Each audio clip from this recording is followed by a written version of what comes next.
فيديوغان ان حق شيغشا لا iiga duubay aniga awood la ii sheegtay iyo naago isbaas iyo acid iyo balaayo wato wajiga ka bedelanay gurdi ara naftayda u baqay wax kale oo aan sameeyay waa garwaayay jimca wanaagsan daawade xafsa diamond waa gabadhii weerarka basbaaska lagu qaaday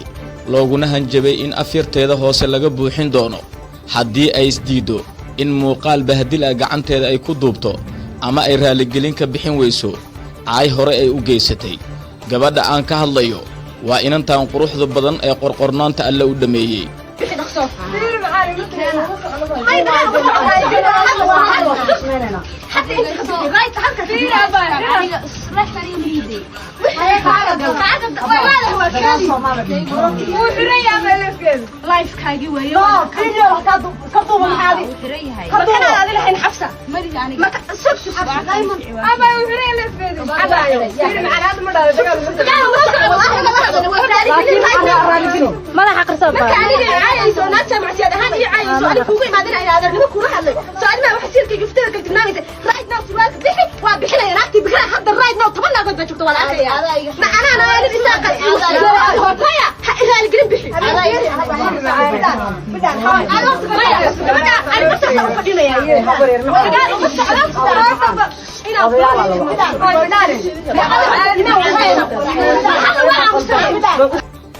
xafsa diamond waa gabar miskiin ah oo ay isugu tageen 25 gabdhood oo ay rag weheliyaan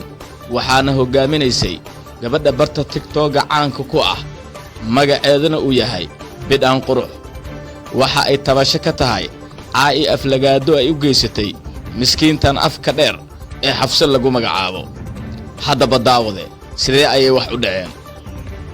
waayahay xalay meesha muuqaalka loogu duubay ma guriga bidaan baa makaaga ma guriga $100 guriga ayaa iska lagaga duubay muuqaalka guriga waxaa iska lahaa ma garanayo wixii la adeega wati guriga maana ma garanayo cid ilaahay iyaga laga xir markii guriga loo geynay markii soo gara weydi ayaga guriga meel ku yaala ma aqaan laakiin guriga video bay iga duubanay weyn iga duubteen waaya inta ku bixay labaatan agood bay ahaayeen labaatan ku dhawaada wax caana oo gabdhaha miyaa ka garanaysaa marka bidaan laga reebo bidaan kaligeed weynaaga kala caanba ma nihin bay dhahayo way dhaaranaaga arkay ku jiray waa maxay wateen كل دناغا دارسان دارناغتا way ag fadhiyay danaaga isku kalsoo beeheedo danaaga wadato waxay anu wateen ma awooda ku fiiri ma walahay ma fiiri kareenin video dub dhaqso la video oo kadis la iga dhigay kaliya la kulmay bas taana waa cabsaday video waa duubay kamana saarin kaliis beedeen dadka ka saartay iska jir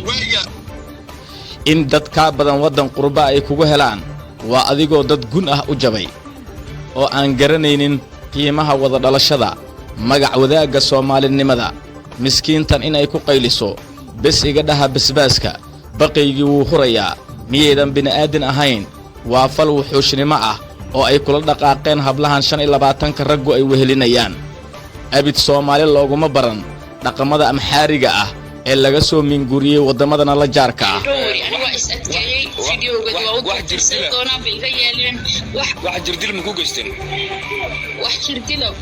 may habeenka hore bay korkayga dileen ay yimaadeen hore aan leefka ka caayay meeqa saac ay ahayd marka lagu imaanayo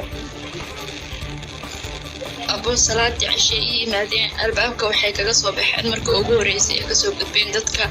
gabadhaas aan raali gelinayna ka bacdina waxay sameeyeen intay dhinacyadiis boqolaal gabdhood ayaa jira inala dhashay maalin kasta la ciilan bahdilaadka iyo dhibaatada loogu geysanayo baraha bulshada